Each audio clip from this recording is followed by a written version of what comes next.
overall. We've already spent the past month and a half, 2 months since the combine talking about Fernando Mendoza going number 1 overall. I don't need to waste my time telling you why or why you don't think he's going to work with the Raiders. But that's what the talking heads like to do. No, but we've already established this. Like, that's my problem. Is and they have reduced the pick time in between picks this year, supposedly, so maybe it'll be a little better. My big problem has just been the fact that the first round of the NFL draft does not need to be 4 hours long. I'm with you. I totally agree the way you're saying. I'd be more willing to watch if we all had it hard done to in, watch at times. 2 hours and 15 minutes for the first round. Okay, I can do that. It's hard to watch at times, right? It's really hard to watch at times, especially when it's like, oh, here comes the pick, and the pick, then they're on the clock, and then there's so much clock. But we'll get into it. We'll talk about our thoughts. We'll talk about your favorite teams out there, where they might be looking. Also, we'll talk Huskers. There's, I would say, 3 Huskers probably in the first 3 days, as it'll start tonight. Something I did not realize. I guess I don't keep up with it as much, but it's in Pittsburgh. First time since 1948. The draft making its way back to Pittsburgh. I mean, they've been Radio City Music Hall for forever, and then they started the call it the Road Show. The Road Show of events. So since we've had it in Kansas City, Green Bay, and Pittsburgh, is that right? Yeah. Did it go to Vegas? It was in Vegas, but it didn't go. Did it go back to Vegas? I don't think it went back to Vegas. Because wasn't it supposed to be in Vegas? They were gonna did they do it with a little boat thing around like Bellagio or something? I don't think they did one.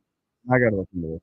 I think we did one. I think they were supposed to do it in Vegas, and then it got canceled. Maybe during that time that we all like to not really think about time.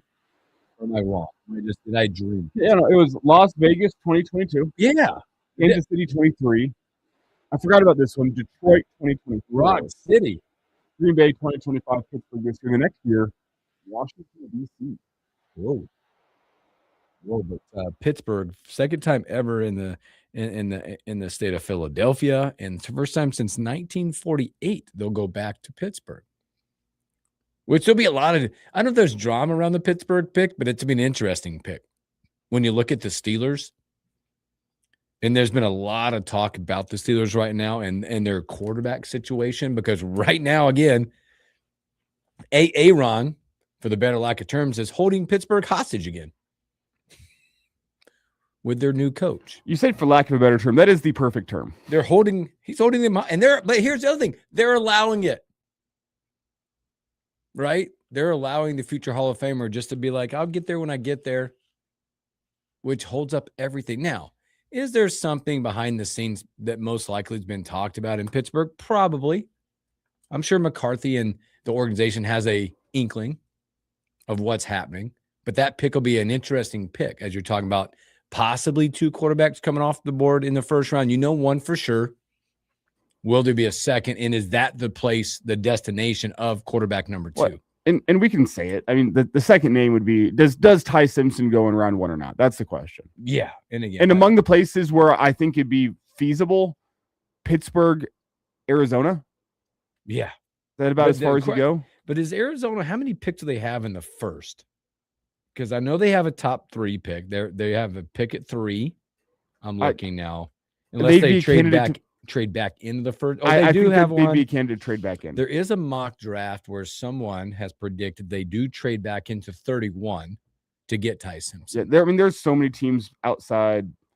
Once you get past the Browns at 24, I think would be trade candidates. Yes.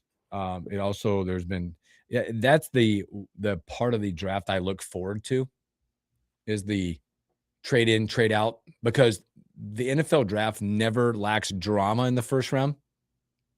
When you talk about whether it be some surprising news gets put out about a player or a team goes, what are they doing? There'll be teams trying to trade. I know like a candidate that I've read and heard that the Cardinals might want to trade out of the 3rd spot to get more picks in the first, because because Arizona's a team that needs so much more than just that 3 pick. Yep. Now, if they're stuck there, not stuck, if you're there at 3, you're probably more than likely best available player, Jeremiah Love. But is that what they do? It could also be Arvell Reese. Arvell Reese might Yes. have the highest upside of anyone in the draft. Yep. Maybe best available player, Love. I don't know, there's a lot of questions, and if you're not locked in at number 3, it makes so much more sense to go and get draft capital. Another spot that it sounds like folks are looking to trade. There's 2 spots. Tampa Bay at 15. Yep. And then the New York Jets at 16. It sounds like those 2 spots are going to be hot commodities. And why, you ask? Because it is, at this point in time, pretty much everyone in the league thinks the Lions are going to be taking an offensive tackle at 17. They need a left tackle. Yep. They'd like to be able to keep Penei Sewell at right tackle, so left tackle even more specifically. And there's a good chance that by 15 or 16, 2 spots before the Lions pick, Caden Proctor will still be on the board. Ooh. So it's there's a prevailing thought out there that if you want an offensive tackle, you got to either talk to Tampa Bay at 15 or you got to talk to the New York Jets at 16. Yep. They're holding a lot of cards right there. Because the Lions are going to take one at 17. They're going to take best available, which is probably Proctor. I think it's awesome to navigate through the draft and looking at potential, the trade predictions, and some of those teams at the top that need more than just the one pick they have in a lottery type situation. Also something to watch in the draft is the number of Ohio State players that go in the top 10. I think Mel Kiper has predicted 4 of the first 10 picks to be from Ohio State. Boy, what a team of athletes that they've produced out of Ohio State. But that to be something to watch where those 4 go, which is amazing to me looking at that. And then, as we've talked about before, what teams in this draft are the teams that are this draft away from making the playoffs or winning their division? My kids, one we've identified is the Giants. New head coach, established veteran head coach. Looks like they've got a lot of parts in place. And then what do they do with their picks? They have 2 in the top 10, 5 and 10. Oh, they could reinvent themselves. Though they're probably going to need some interior defensive line help in this draft. I don't think they do that in the top 10. They need some defense help. I think defense is a big one for them. And it's conflicting what you're looking at right now, because I've looked at 2 or 3 mock drafts, and it's all over the board. Yeah. I've seen him taking Jeremiah Love at 5 out there, a decent amount, which I think would make a lot of sense. I'd actually like that pick for them. And then at 10, if he's still there, I've seen a lot of people say Caleb Downs. Which problem with Caleb Downs is pure football-wise, he might be the best player in the draft, but in terms of a position of need that you're at, safety isn't huge. And hey, if you're spending your first round picks on both running backs and safeties, those are 2 low value first round positions. Which I guess the best way to put this is the impact on a team that a great player has compared to a good player. You know, an elite compared to a good to great. There's minimum difference between running back and safety spot both, so it'd be a bit of a question mark with the Giants with what they do there. So I've seen other people say maybe they go wide receiver at 10, pair up somebody with Malik Neighbors.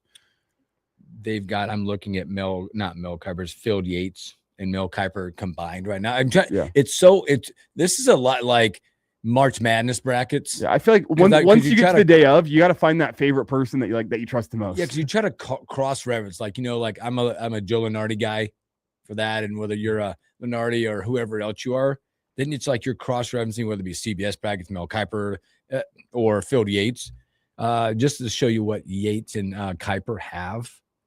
I'm talking about the Giants' perspective. They've got Arvell Reese at 5, going to the Giants. I don't think he'll still be there. I don't know if he'll still be there. And then a guard out of Penn State, would never try to say his name. They're predicting right now what they have is obviously Mendoza 1. They've got the Jets taking David Bailey, edge out of Texas Tech, at 2. Jeremiah Love at 3. Sonny Styles at 4. And then the Giants going Arvell Reese at 5. I don't think Arvell Reese makes it that far. That's my personal humble opinion. I feel like he's maybe slotting that 2 spot. It's could he be 2? I mean, we talk about the Cardinals at 3, maybe being willing to trade out. I think whoever's left between Bailey and Reese would be very, very popular for a team to want to move up, because that can be a dominant, both of those guys can go and be all pro pass rushers. Which team out there in that I always like to think about this and figure out and predict which team out there makes the move in the first 10 picks that surprises and resets the draft? Because somebody will do it probably when we're not thinking about, oh, whoa, what'd they do there? Well, I'm wondering if you have Bailey and Reese both go in the top 3, does that make somebody get a little impatient and maybe somebody trades back up into the top 10, or maybe somebody because that's what Ruben Bain, because that leaves like your last big time pass rusher. Yeah, because that's what happens. All of a sudden, if you see pick, you're like, oh god, the phones start ringing. Yeah, there's 3 big time. I mean, I think Ruben Bain's a little bit more well rounded, whereas Bailey and Reese, they step in as like instant contributors as pass rushers. Ruben Bain's a little more well rounded, but that's like the 3rd defensive end / edge guy that is super high level. We saw Ruben Bain wreck the college football playoff. Right is somebody inside that top 10 or somebody outside the top 10 going to get a little impatient and say, all right, we need a pass rusher? Well, if they trigger a couple different picks, they go, wait a minute. And then you also start looking at, because right now they're predicting Field and Kuiper predicting Ruben Bain at 14 to the Ravens. Bain? Yes. That's what they got him at right now. I wonder that's if just a prediction. I don't see him getting past the Cowboys at 12. If he's there at 12, I don't see him getting past the Cowboys. We know the Cowboys are going to cowboy. It's something at that position. And then you also start looking at which player has the potential to fall. There's always that player or players you go based on the way the draft flow goes. My top candidate is at this point in time, which it sounds like some of these concerns have been alleviated through the pre-draft process, but Tyson's got a history of injury concerns. Jordan Tyson, Arizona State. He's at predicted 8 right now. I think, does that switch it up? I personally think he's the best wide receiver in the draft. Because right now they're predicting Tate to go right before him at 7 to the Commanders. And what I'll say about all Ohio State wide receivers, really, but Carnell Tate specifically, is high floor guy. He's a guy that steps in, and you see this across seemingly every Ohio State wide receiver that stepped in the draft, except maybe Marvin Harrison, but I think he's had a bad quarterback situation, a bad offense to deal with. But every single Ohio State wide receiver seems to walk into the NFL ready to play. Emeka Egbuka, every one of them. Garrett Wilson, who's the guy down in New Orleans? Chris Olave. All of them. Just it's a long history of Ohio State wide receivers just stepping in and being ready to go. So that's the big selling point with Carnell Tate. Also, again, as we're talking through the draft, there'll be a lot more stuff and things happening and moving and shaking in the next 3 days. We're in Nebraska. Can be predicted to see. I think there's 3 potential. One, I think is a lock to be drafted. One, and that's the one you can say Emmett Johnson's a lock to be picked. Now, where that is, don't know quite yet, but he is a lock to get picked in this draft. And you're talking Singleton and Wright past that. Do they get it in the first? Those guys are day 2, 3 guys, but where do they go? Day 3, most likely. There's the 2 things I'll say about those guys. And with Emmett, as you said, it's a matter of when, not if. I think a lot of different teams based on your offense are going to have different rankings on that guy. So I don't know. He's probably the 3rd or 4th running back in the draft, but based on most people that put out their positional rankings, 3rd or 4th. Like, don't you think that the one knock, if you're knocking him, it's the breakaway? It's that top end speed, the breakaway type that the others possess. Breakaway speed, and he's been known, and this happens to every running back for the most part, but he's been known in pass protection to get like kind of trucked. Yeah, which at least he's willing to step in there and go. Yeah, but the breakaway speed, and the question of does his jitterbugging style make it in the NFL, or does he have to change up his running style just a little bit? It's another question, but he'll go. With Singleton, he's kind of got that prototypical NFL body that you look for, where he's long, he's tall, he's got size. He's been showed himself to be willing to step up into run fits and lay the boom. He's been willing to step up on crossing routes and lay the boom. Really sure tackler. The problem being he is in a exceptionally deep safety class in this year's draft. Like, if you need a safety, this is the year to get one in the NFL. It is such a deep safety class. With Sierra Wright, it's beyond. With Sierra Wright, he's kind of the opposite, where like he has shown himself to be a guy that can lock down a half of the field for Nebraska over the past couple of years, but he's not at all really NFL body type. If you're looking for like the the modern NFL cornerback, I should say, it is not C.R. Wright. He's slight, smaller, doesn't have like that 6'3" frame, but man, is even sticky in coverage. So that's I don't know where he goes either. Yeah, he's an interesting case, but we all know that we'll be watching and cheering that part on when we get to see Emmett's name called in the draft. And at some point, I think it's a lock. So be a lot of interesting things as this thing continues, and about where your favorite team is drafting, their draft needs, and all the drama that comes along with the NFL draft. But that'll kick off tonight. We'll have the NFL draft. 3 days of drafts going on. What time is that tonight? Is it 6? 6 o'clock tonight? Yeah. NFL draft time. Let's see. That doesn't help me.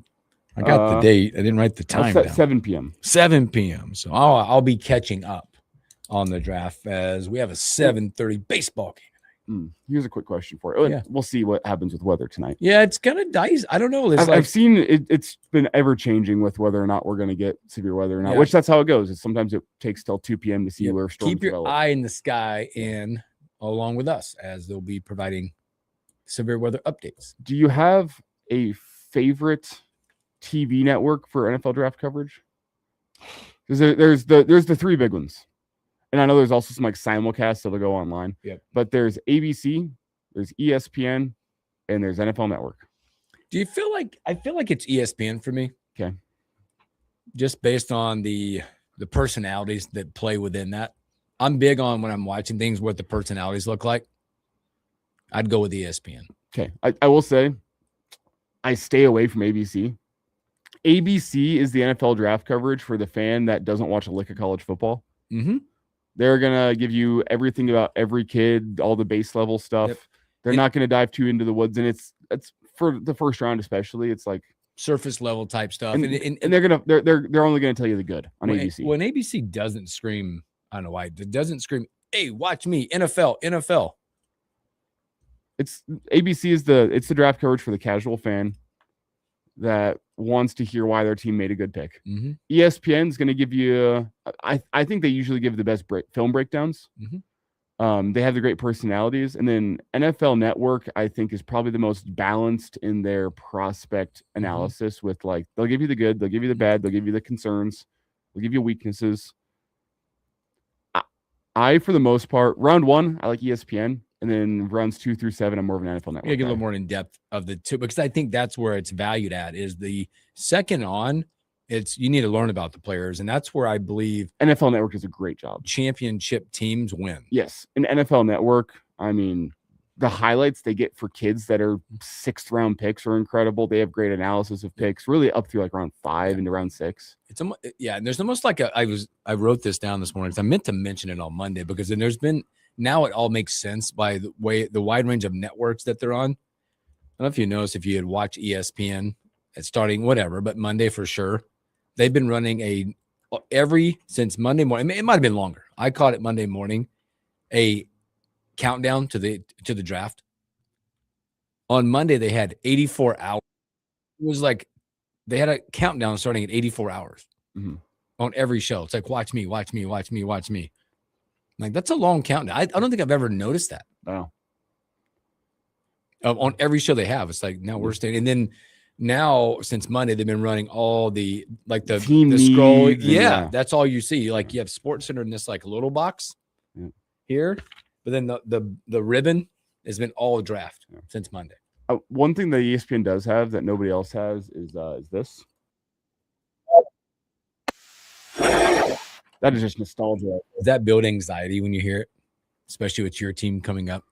Excitement, I think. Excitement, anxiety. Is my team going to mess up the pick? You always wait for the first set of boos because Goodell's going to walk out and it's going to be nonstop. I think the fear comes, especially whenever your team like trades up. They trade up into the back end of the first round, and then you hear your draft sound, and they go, "Okay, what they gave up."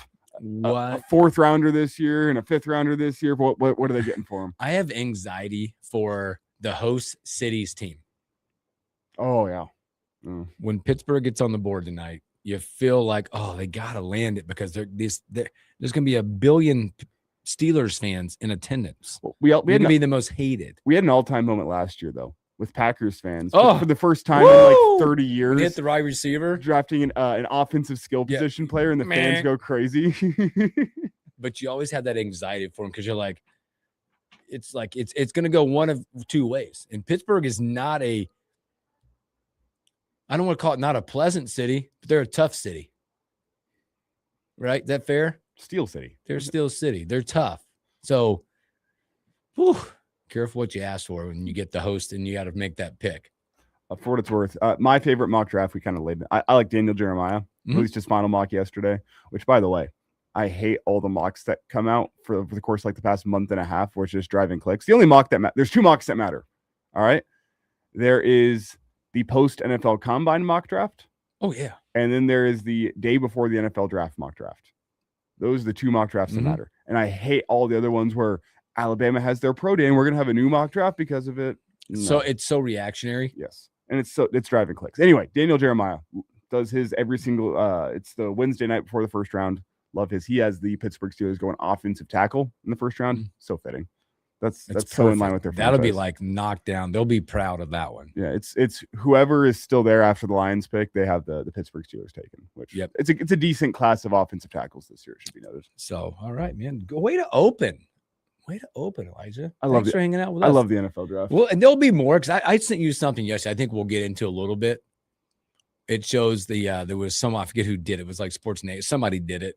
The biggest bust at every pick. I think that's fun to look. Not fun, but it's like, let's go. We'll take a peek at it later on. Yep. But it's every pick, like 1 through 32, the biggest bust at that pick. So, and we could talk bust for days, or bust. So, but open, by the way, OPEN is that 9 o'clock keyword. You can text that word to 402-258-2800 for a chance to win $1,000. Let's take our first break. We come back. It was another great night in the NBA. Let's talk about that and a whole lot more when we return.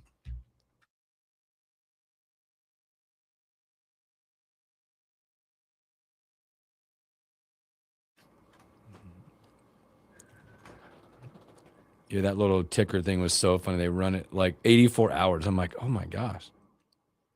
Then every show.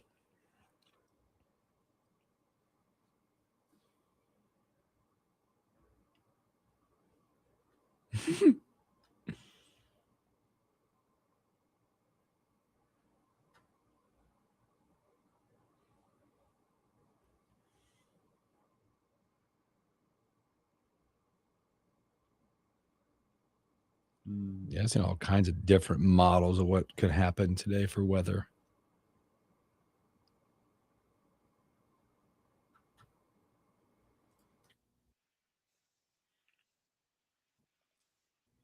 Morning, FloodX, and morning, Shane.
See, I got a slight problem, Hooksy, tonight. Uh-oh. It's conflict of interest. I got NFL draft, which the Broncos aren't picking, so I think that's going to be background noise. Yeah. My Nuggets play at 8:30. Okay. My Avs play at 9. And then I have KFOR morning show tomorrow. What do I do? Can you just like show up on 3 hours of sleep? Just why don't you just is it one of those things? Just come in and sleep here. Set up the cot. Yeah, just nobody set the alarm. We're good. Set that alarm for 5:59. Yeah. Out of the cot and right in the producer's chair. Yeah, just nail it. It's a big one. It's a big sports day. It just keeps delivering. I will be at depending on weather, whatever gets predicted or whatever, we have a 7:30 tonight at Sandhills. We know how that weather could go because right now it seems like everybody just weather predictions are just sitting idle. Because if you look at hourlies right now, they're just waiting to figure out what happens 1 to 2 o'clock. 1 to 2 o'clock. What does that front set in? Where does it start developing at? Because I think some of the predictions have said it's going to set up just east of Lincoln. We're coming back here. Yep.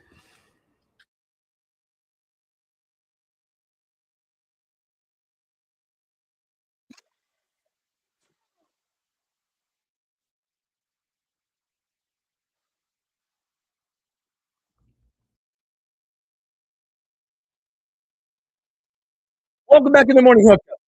Happy Thursday. Thanks for hanging out with us. Thursday's off to a great start out there. And an ominous looking morning. I know you can see behind us just some darker clouds out north. Keep your eyes in the sky. There's some light raindrops this morning, the 8 o'clock hour as well. Stay up to date on the weather. Tune in with us. KFR will be giving you updates throughout the day. And if anything, be sure to break out because what you're seeing now, what you're reading, it's hard. I don't envy what our local weather people go through. That the front could set up just east of Lincoln. It could set up on top of Lincoln. We don't know. And I think they're all trying to figure out. Now, it does look like there's a uneasy pattern of weather for the weekend coming up. I know there's been a lot of talk about the weather, and because there's an outdoor concert at Memorial Stadium in an April setting coming up. So if you're going to that, it's going to be a little chillier, possibly a little wet. I don't know what that means for the concert. They'll give it a go unless it's actively pouring rain, right? Yes. Yeah. I mean, Zach Bryan, he did a concert in a snowstorm at Red Rocks. Yes. And actively going, and it's safe. Yes. For the GP as they make their way downtown and for the concert. So, NBA last night had a couple of games. Got a couple. I think the Pistons got right last night. That's more what we expected from them. Yes, this is what we expected out of them. Just a big time. The third quarter told you everything about this game. 38-16 in that quarter. And when you look at it, the Magic only were able to scrape 37 points in the second half. Yikes. I mean, we kind of talked about this earlier this week. It's not often you see a team get held below 100 points in the NBA. 83 points for the Magic. 21, 25, 16, and 21. They won the fourth quarter, too, because the Pistons, they were up big. They only scraped 14 points in the fourth quarter. So that one's 1-1. They'll move on from there. I expect the Pistons. I think it's a good confidence builder for them through the rest of this series. Obviously, we talked about it. A young team such as that has to learn how to play in the playoffs. Yep. You have a great opportunity. The Magic is a great team to kind of give you some lessons. I think they got some lessons from game one. We'll see how they carry it forward, but the Pistons are a better team than the Magic. Yeah, I think you nailed it when you were talking about young team playoff experience. It's the first time they've been in the playoffs since X. It's the first time they've been hosting a first-round game at home. A lot of energy in the building, and just didn't get it done. Now they're tied 1-1. You expect them to level off and start playing the way they play. As expected in the nightcap. More else to say about that one. 120-107. Thunder. The score was more than what it was when it finished a 13-point game because the third quarter, 35-20. Third quarter seemed to be big in both of these games.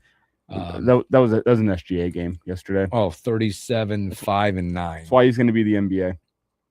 Or the NBA MVP, I should say. Yes. 13 and 25 shooting. And I know a lot of people complain about the free throws. 9 of 9 from the free throw line. He ends the game plus 16. Jalen Williams plus 17. Lou Dort plus 12. Whenever that's the case, that usually means the defense was on point for the Thunder. It was last night. Holding the big quarter was the third quarter. They already had a good lead, but then the Thunder outscored the Suns 35-20 in that third quarter to kind of run away with it. Now, something to watch in that one. Does it play a part? I think it may be a little part, but they are so deep and so good. Jalen Williams last night did pull up with what they're calling a re-aggravated hamstring injury. What does that mean going forward? It could be a pretty big one for them. And as they get into more and deeper series, I wouldn't say the Sun series is any indicative of that injury, but if they do end up matching up with Nuggets, Spurs, something like that, could be a big blow to the Thunder. And that's been an issue he's been dealing with all year long. Yep. There's 2 Jalen Williams on the Thunder team. We're talking the guard. The guard, yes. The guard, not the forward. Not the forward. That's been a persistent injury, and I know that because he was on my fantasy team this year. And it was, you'd get about 2 or 3 weeks of service out of him, and then he'd be out for a month and a half. This has been, with a persistent injury such as this probably is something that's going to affect him through the rest of the postseason. Yep. This probably goes without saying. I know we talk a lot about the Thunder and their how good they are and how deep they are and when they play defense and we talk a lot about Shea this, Shea that. Chet Holmgren is playing top level basketball. He is probably the biggest X factor. And again, that's probably softball, right? Here it is, Chet. I don't think he's played in his young career. It took him a while to settle into what he needed to be on this team, like yes. The role acceptance point of view. I agree, but the way he's playing and accepted that where he's at now, boy, he made a move last night with he's on the 3-point line. They flew at him. He took one step in. They flew back and he hit a step back 3. And I'm like, oh boy, when a big man's knocking that down and can do it on the inside and play defense, special. There was just that bit of the role acceptance is whenever you're a top 3 pick, you want to be the man. You want to be the man. You want to be the star. He had to go in and accept that role of, hey, before you're an offensive player on this team, you set good screens, you're a defender, you're a rebounder. And if you can accept that part of the game, shots will come to you in rhythm with this offense. Yes. Accepting being Robin, not Batman, is where he had to go. Tonight, boy, they'll keep on moving. There's some really good stuff tonight. As the Knicks will head to Atlanta. That thing is tied 1-1, a small spread in that one. Knicks by 1.5 right now in that one. That'll kick off all on Amazon tonight, by the way. All on Amazon, 6 p.m. Yay. How much of that is a deterrent that you'll turn on that game tonight as well? 7 p.m. follow that as well. The Cavs, Raptors, that's north of the border. Cavs up 2-0 in that one. Small line, 2.5-point line. But I think everybody will be, as NBA fans and as fans of either one of these teams, Nuggets and T-Wolves, be locked around 8:30 as the Nuggets head to Minnesota. Should be the game of the night. These teams, it's good for that. Fireworks. It's good for them if they've done that because that makes them that feature game. Just by the way the schedule is and who they're up against, you're just going, hey, when can we get to 8:30? Yeah, and it should be a game that you're getting towards the back half of the NFL draft. Maybe you get some folks that turn it over at 8:30, or hey, the draft's wrapping up come 10:30, and there's still an NBA game on. It's a close game. Flip it over to there. Perfect for that. Yeah, we'll see. I will say I don't think you'll be disappointed if you flip it over. We've talked about it earlier this week. This game's got some animosity on both sides. This week, the topic of discussion since game 2 has been the T-Wolves calling out the Nuggets for being bad defenders, and the Nuggets being like, they can talk all they want, we don't care. And Adelman, the Nuggets head coach, was saying, well, where do we rank so far in the postseason in defensive efficiency? And it's 5th in the playoffs, so they're right there. So the Nuggets have taken some offense to that. There's chippiness, and then also to add to this, you're getting an old school big man matchup. Rudy Gobert, not much of an offensive player, but the matchup to watch is Jokic on offense, his arsenal of post moves against Rudy Gobert, who has won, he's 4-time defensive player of the year.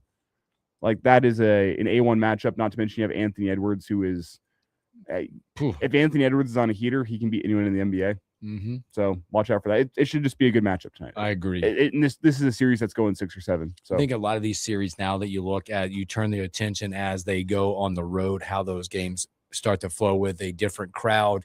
All the games tonight are 2.5 points or less from the spread perspective. Also, as you follow, we'll talk more tomorrow about the games after that. It is now being talked about that expected to be without Luka, the Lakers without Luka for the first round, but getting news that possibly they might see Austin Reeves back in the first round.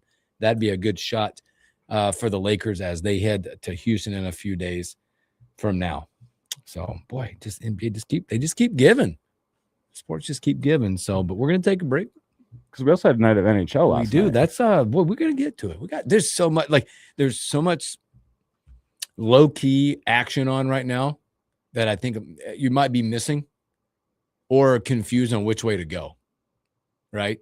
There's also a really cool golf event on this weekend. I want to get into that a little bit and what that is. It's the Zurich Classic, which you're like, oh man, I don't know.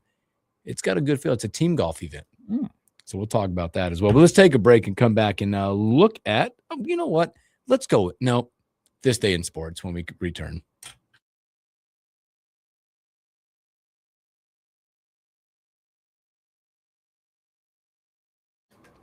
Because then we had a double overtime game last night. We did. Oh, my God. And the Ducks got a game on the Oilers. Tied up that series. Flyers are well on their way. Yeah, that was a nice. Ooh, that's what Major League Baseball should do.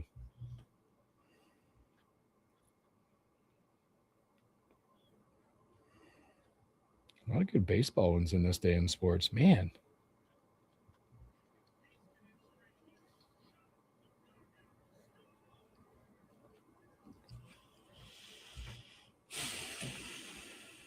Mm-hmm. Questions. Oh. Uh-oh. We also have, from this morning, NCAA President Charlie Baker pushing for the proposal to allow the 5-for-5 eligibility to be voted on as emergency legislation in May with implementation in the next month. Let's go. That is monstrous for a lot of I guess.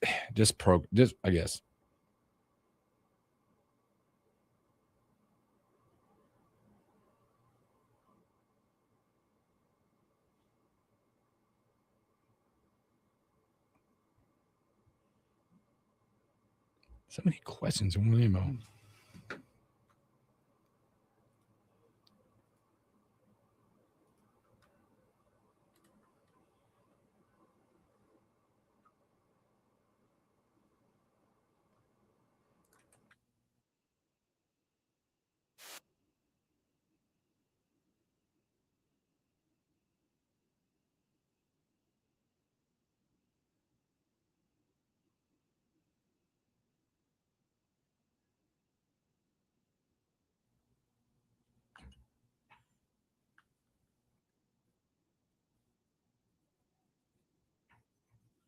I always love answering emails. I get like a chain of emails that all got me copied in.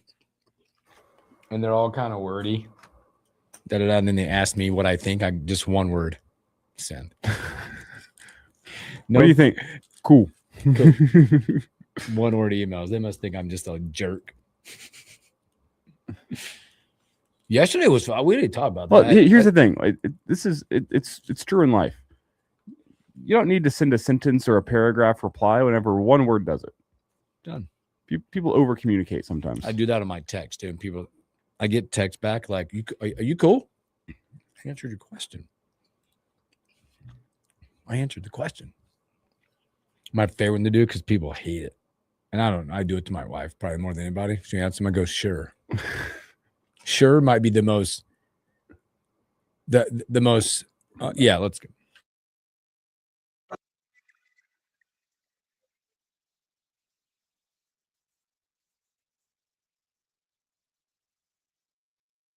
Welcome back in the morning, Hookup. A few moments left. Thanks for hanging out with us. Just talk about in the stream about is it email? I don't know if it's email etiquette or text etiquette what I like to do, I'm on a lot of different emails I just get copied on. And eventually, like 7 or 8 emails down there go, "Bill, what do you think?" And I'm always one word guy. Comes with movie. Or in a text. I'm not a big like I communicate a lot. I love to communicate, but it's just like efficient. My wife asks questions, and the one word that she cannot get past, "Quite sure." It's like the most open-ended, like you have no idea where you're at word in the world. "What do you think? Can I do that?" "Sure." And then she instantly it's a phone call. "You okay?" "Yeah, sure." Cool. "Cool, man. Cool." A workplace just slight thing with me, and I get it. But there's some people like at workplaces that need a paper trail of something. Like we've had a conversation in person, and then they send that email an hour later. It's like, hey, just want to confirm in writing what we talked about earlier. I'm like, we talked about this. "We're good. We're good. Just need document." If I said I'm going to do something, I'm good for it. I get it. I get why there's some people out there that have like that anxiety. I need the paper trail here so we can look back in a week and confirm this conversation happened. But I'm like, it seems to be an older school thought because I know and there's the world of like I will read financials on email. I can do that, right? I can do that. I don't need it. Where my partner in crime in this whole thing, we're like, hey, can you print that out so I can read it? So it's what? It's right there. Why waste paper? Why waste it, man? Save it. Speak about this day in sports thing. Like in 1919, I think Major League Baseball had it and they messed it up. In 1919, Major League Baseball opens a reduced 140 game season. I think they understood what they were doing back then. 140 games sounds legit. Why the extra 22? Gate sales. 1919. That's when they did it. Well, it's the same argument that we've had recently with the NBA. Yeah. With why are you playing 82 game regular season? They had it figured out. And it's because the owners want to sell more tickets. They want to get as many butts in seats as they can for ticket sales, concession sales, and whatnot. That's why I'm a proponent. And Mark Cuban talked about this a couple weeks ago. Let's shorten quarters in the NBA from 12 minutes to 10 minutes. Yeah. It would lower some of the scoring that people. You hate the lack of defense? Let's put less minutes on the legs. And will there still be higher scoring games? Yeah, it's an incredibly talented NBA right now. Of course, but a few less miles on the legs. If you're reducing 8 minutes from a game, means you're reducing essentially every 2 weeks, you're taking a game off the schedule just by reducing quarter length by 2 minutes. Perfect. I'm down. Games go just a little bit quicker. You still get, if you still want 82 games, you still get all the butts in the seats. It makes a lot of sense. I think there's something to be said about that because of, again, we'll get to more, but like something to be said about that because I think with what baseball did with pitch clock made baseball more, what's the word I'm looking for? Popular to watch with the 2 hour, 20-minute game. Simple little change. Got anything over there? I do have one. In 1954, Hammer and Hank Aaron hit his first home run of 755. Speaking of first home runs, 1939, Ted Williams hits his first major league home run while playing for the Boston Red Sox. Oh, man, you don't see this anymore, by the way. In 1978, Cincinnati Reds second baseman Joe Morgan ends record streak of 91 consecutive errorless games. Wow. 91 consecutive games without an error. He was an infielder. Half a season? Playing second base. Over half a season. 1969, Lakers guard Jerry West scores 53 points. An NBA Finals Game 1 win over the Boston Celtics, 120-118. So they needed every single one of those 53 points. Yeah, they did. Boy, in 1989 on this day, Kareem Abdul-Jabbar played his last regular season game, and he scored 10 points as a Laker in a 121-117 win over the Seattle Supersonics in the LA Forum. Think about all the number of old school thoughts in that one. Yep. Kareem, Supersonics, Forum. So that Jerry West game was also at the Forum. Man, cool. In 1977, a sport we don't talk about at all, Hooksy. At all. Czech chess master Vladimir Hort plays 201 games of chess simultaneously. What? He won 174. He lost 10 and drew 17. That's ridiculous. Yeah. I can't play one game of chess. I don't even try. Speaking of draft, on this day in 2005, the first pick was by the San Francisco 49ers. They took a quarterback. Oh. Any idea who they took in the first pick by the Niners in 2005? That would have been the pride of Utah. Yes. Alex Smith in 2005 was the first pick in the draft. Let's see. In 2020, Joe Burrow, the first overall pick by the Cincinnati Bengals. And we get that legendary draft moment where they get to tell all Husker fans on national television that Joe Burrow wanted to go to Nebraska. It's just such an old played-out thought, isn't it? Do we have any birthdays on this day in sports history? This is a random one. In 2012, 38,000 London Marathon entrants had their home and email contacts published in a data breach. It's out there. Never forget that one. And put that one in the bank. Man, I remember when that happened. Birthdays with the birthday. Not many birthdays. Warren Spahn. Oh, legendary Braves pitcher. Yeah, 17-time All-Star, World Series champ in 1957, and Cy Young winner in 1957. Was born in 1921. Nice. Oh, how about another one here? Bud Wilkinson. Bud? Born in Minneapolis, Minnesota, legendary college football coach on this day, 1916. Nice. Any deaths? Any good sports deaths this year? On this day? Oh, God, not go there. Not go there, boy. I know coming up. Boy, It's a funny way to phrase it. Yeah. Anybody out? Any good deaths today? Anybody out today? In this day? Boy, coming up. Okay, we did. Oh no. 1933, we had one death. Tim Keefe, who could forget? Hall of Fame pitcher, won the Triple Crown in 1988, has an MLB record .86 ERA over a single season in 1880 with the New York Giants. You said, who can forget? Who can forget? There is a few moments left, about 5 minutes left to get that 9 o'clock keyword in. Open, OPEN, 402-258-2800 for a chance to win $1,000, sponsored by Liberty First Credit Union. And then coming up, we got NHL stuff to talk about. We'll look at that golf. It's really cool. It's a two-person, it's like 70-something teams golf event, but it has big implications and a lot of fun pairings. Great to have some NHL too. NHL, golf. We had a double overtime winner last night. Yeah. NHL. And there's NHL. Oh, boy.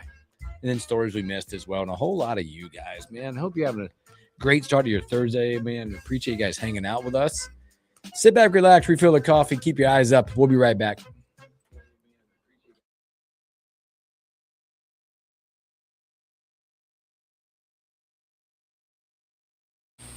Bottom line, our website wasn't making the right impression. And it wasn't making life any easier for our team. Oh, no.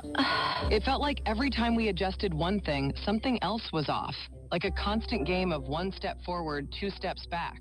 We were getting nowhere. We needed clear, unbiased insight. And we needed some guardrails. That's when we remembered Firespring. Their website audit helped us quickly see what was working, what wasn't, and the right place to start. Phew. Thanks, Firespring. That's right. For more than 30 years, Firespring has helped businesses and nonprofits show up strong. From first impressions to getting found online.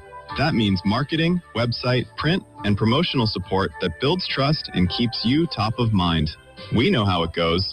Get noticed for the right reasons with Firespring, a brand experience company. Visit firespring.com to learn more.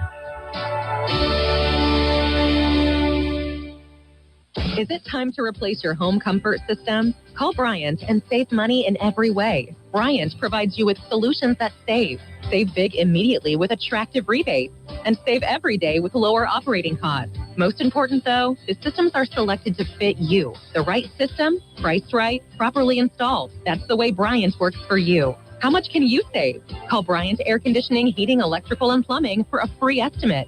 467-1111. Bryant, whatever it takes.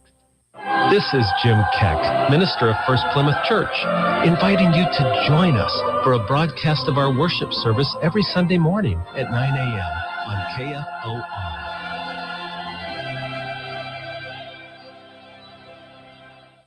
Hey, it's Bill Hook And Elijah Herbal from the Morning Hookup. Coming up on a Thursday in the Morning Hookup, we'll preview round 1 of the NFL Draft. We'll react to Wednesday night's NBA playoff game. We'll look back on the NHL and look ahead. That and a whole lot more in the Morning Hookup from 9/11 right here on KFOR. With home remodeling, it's difficult to begin when you don't know what the end will look like. At Reynolds Design and Remodeling, you can see the finish before work starts. With our computer-aided technology, you can see and sense how your new kitchen will look and function before we begin work. I'm General Manager Pam Magner. Not many remodeling companies offer this. We do. See your new kitchen before it's built. Start today at ReynoldsDesignRemodel.com. Remember when you decorated the living room with permanent markers? Or the time you borrowed the car without asking? Mom didn't just survive your childhood, she handled it with a whole lot of patience. Now, KFOR wants to help you pay her back for all those gray hairs. We're giving away $1,000 to treat your mom to the ultimate Mother's Day. Enter daily at KFORnow.com for your chance to win. It's the Big Mother's Day giveaway, driven by Bish's RV. Enter to win $1,000, along with a huge camping cooler from KFOR. Calling all Nebraska conservatives, you're going to want to pay attention to this. Our elections are under attack, and to have a free country, we must have secure elections. In the race for Secretary of State, there's one candidate who does more than just talk. He gets things done. Bob Evnen. Spell it E-V-N-E-N. On voter ID, Bob Evnen wrote the bill. You got it done. Because if you need an ID to board a plane, you ought to need one to vote. E-V-N-E-N. On keeping foreign billionaires out of our elections, Bob Evnen brought the bill to shut them down. E-V-N-E-N. Bob Evnen worked with President Trump to make sure illegal aliens will never vote in Nebraska elections. The only candidate endorsed by Nebraska Right to Life and an A rating from the NRA. For Secretary of State, there's only one choice. Re-elect Bob Evnen. E-V-N-E-N. Evnen, our Republican Secretary of State. Paid for by Bob Evnen for Nebraska. Lincoln's local news, talk, sports, and weather station. FM 101.5, 1240 AM, KFOR, and KFRX HD3, Lincoln. From ABC News, I'm Sherry Preston. Warner Brothers Discovery shareholders wasting no time in approving the sale of the company to Skydance-owned Paramount, part of a mega merger that could vastly reshape the world's media landscape. The deal approved right at the top of today's shareholder meeting. It's valued at least $100 billion. As the open-ended Iran ceasefire continues, along with the U.S. blockade of Iranian ports, a warning from President Trump on social media. ABC's Karen Travers is at the White House. The president says that he has ordered the U.S. Navy to shoot and kill any boat that is laying mines in the Strait of Hormuz. Now, it's important to note that the U.S. Navy right now does not have ships in the Strait of Hormuz. They're right now operating just east of there as part of that blockade that the president put in place to try to prevent ships from going to and from Iranian ports. So those 17 Navy ships are east of the strait in the Gulf of Oman and in the Arabian Sea. This morning, Iranian officials said they had collected and deposited their first toll in the strait. The Senate has passed a budget blueprint that might be the first step to ending the partial government shutdown. Now it goes to the House. Also in Congress now, a bill to let SNAP recipients use food stamps to buy rotisserie chicken. Under current law, SNAP recipients can't use their government assistance to buy hot prepared meals. The thinking is ready-to-eat hot foods at the supermarket bake in added labor costs and generally tend to be more expensive than what can be prepared at home. But a measure has been introduced in the Senate to create a carve-out for hot rotisserie chicken. The bill has bipartisan support, and it's backed by the chicken industry lobby. Similar language was recently floated in the House, but it was plucked out in committee. ABC's Stephen Portnoy, renowned American composer and conductor, has died at the age of 81. He conducted orchestras in Buffalo, Miami, London, and San Francisco, and won a dozen Grammy Awards throughout his career. You're listening to ABC News. Wesley Financial Group is not a law firm. Ask yourself this question. Is it really worth holding on to that timeshare that you know you need to get rid of? Here's the truth. The average maintenance fee just went up over 17%. That could have been 117%, and there's nothing you can do about it. When you buy a timeshare, you give them a blank check for annual maintenance and assessment fees. I'm Chuck McDowell, founder of Wesley Financial Group. For 15 years, I've helped over 50,000 families cancel their timeshare. Not sell it, not transfer it, cancel it. Did you buy a timeshare because they told you it was a great investment and your maintenance fees would never go up? That's a lie. Are you ready to get rid of your timeshare once and for all? Simply call us and I'll send you our timeshare exit kit that explains all your options for cancellation. Call Wesley now for your timeshare exit kit. 800-979-3535. That's 800-979-3535. 800-979-3535. An overnight fire to northeast Lincoln home. Good morning. I'm Jeff Modes. Cloudy and 69 degrees at KFOR. But first, there is that severe weather threat in the Lincoln Metro today. Keep it tuned to KFOR and online at KFORnow.com for the latest weather information. And remember to text the word warning to 402-258-2800 to get severe weather alerts from KFOR. No reports of any injuries, but one man and his dogs appear to be okay after a two-alarm fire broke out around 11 o'clock Wednesday night at a home near 67th and Colby. A neighbor called in to report that the fire was happening, and when crews arrived, the front portion was involved in flames. They had a really good stop on the fire. They eliminated it from getting inside. LFR Public Information Officer MJ Learman tells KFOR News a fire investigator is still working to find out the cause of the fire. Damage estimates are around $100,000, and officials said most of the damage appears to be to the exterior of the home. A Lincoln police officer has resigned within the last month after an investigation regarding sexual harassment. Officials with the city of Lincoln confirmed that Officer Josh Fullerton resigned from the department within the last month after an internal investigation. The city says that the investigation surrounded sexual harassment, and Officer Fullerton offered his resignation before an investigation was completed and a hearing could be held on the matter. Details of any claims made against Fullerton remain unclear as of today. No charges have been filed. Happening at this hour, a news conference is being held by Mayor Larry Gilbert and Lincoln Police to discuss the addition of 2 electric vehicles to the LPD fleet. KFOR News is at this news conference. We'll have more details coming up in later newscasts and online at KFORnow.com. Showers and thunderstorms likely today, especially mid-afternoon. Some of those could be on the severe side, otherwise cloudy and then turning sunny and a high of 81. And then clear tonight, a low of 46, sunny and 70 tomorrow, 50% chance of rain on Saturday, otherwise mostly cloudy and a high of 66. Right now, 69 in Lincoln. I'm Jeff Modes, KFOR News. When you choose new flooring, you don't want to wait for weeks or months to enjoy it. You want it installed right away. Hi, Steve Carper from O Street Carpet. We hear stories every day about long waits and installation charges way higher than necessary. When you choose O Street Carpet, we'll measure free, install right away, and at a much better price. Stop in, shop now. Proud to be the choice for nearly 15 years. O Street Carpet. 1732 O Street and ostreetcarpet.com. O Street Carpet. 1732 O Street. This is the Morning Hookup on KFOR.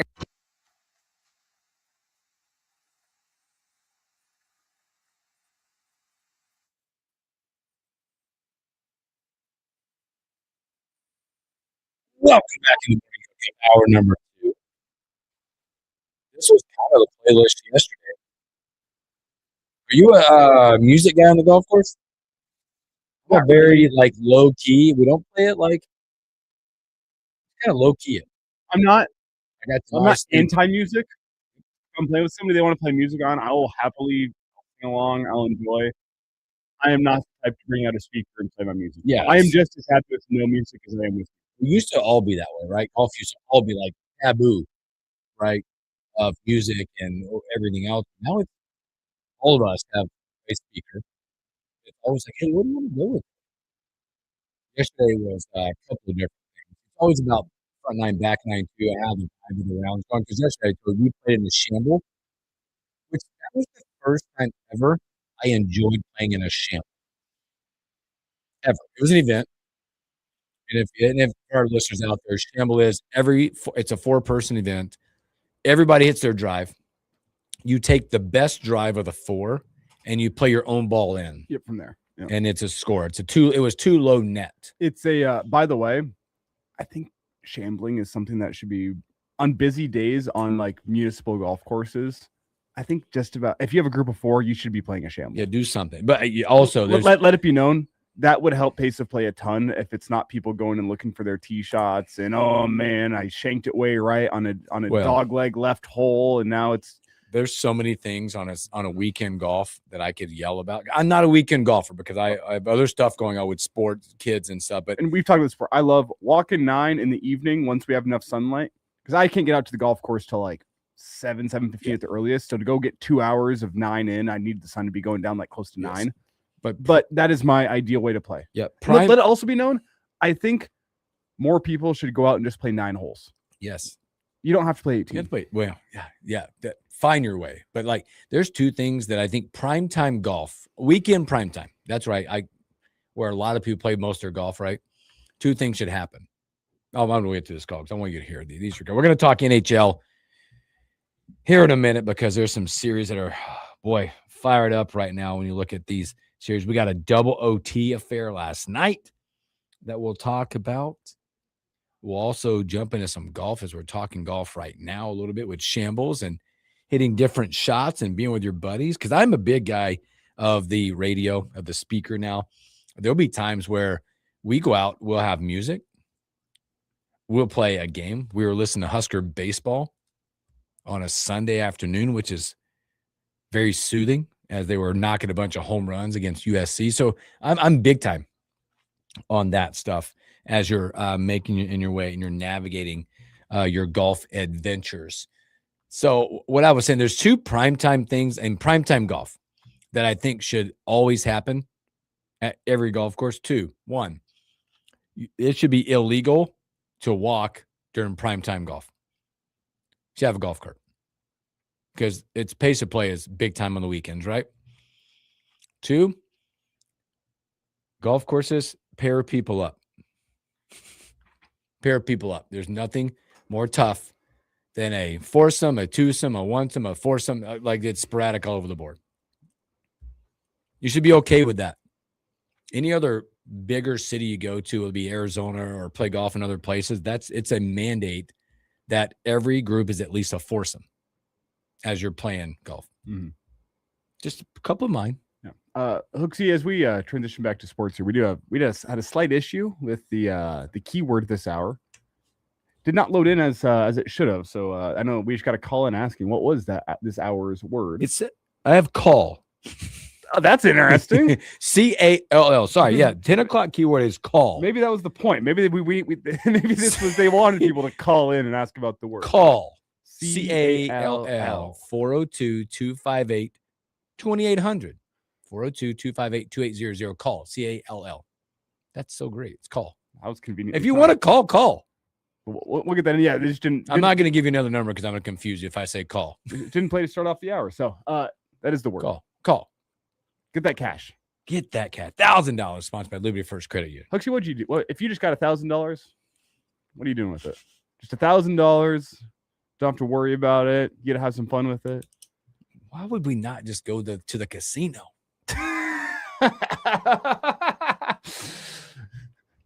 Put it all on red. Just either double it or nothing. Let's go make more.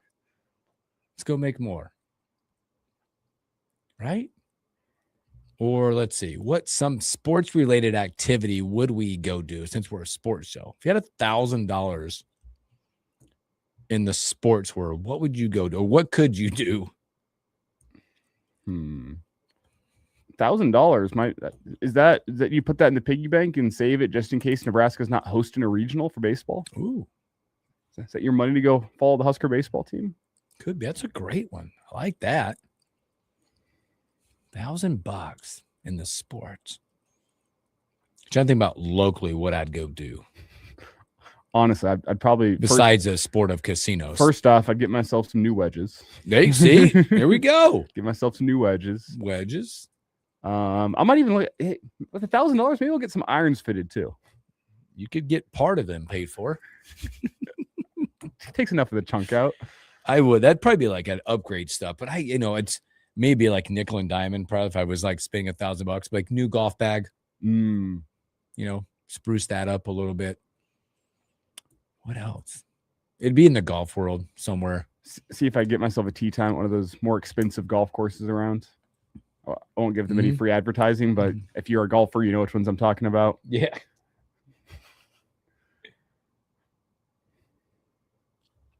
Flood X10, I like it. Work at a golf for 18 years. The pace of play is ruining the game. He does disagree with the carts only because you can walk faster than not. Yes. I agree with that. I agree. I do agree with that. Some of that, but some of that is people don't. Well, if you're walking, you should be playing close to ready golf. Yes. Here's what gets me. Maybe I should rephrase it a little bit because I see a lot. I see more of the foursome, twosome, foursome hodgepodge. If I see a lot of the carts and walkers in the same group. Doesn't make sense. I guess I understand getting the exercise in, but it's not helping pace of play. Also, good morning, Greg. No, and probably you're probably one of the rarities of walking faster than some others. I can walk just as fast as cart. Yep. There are some parts that take longer and some parts that take quicker.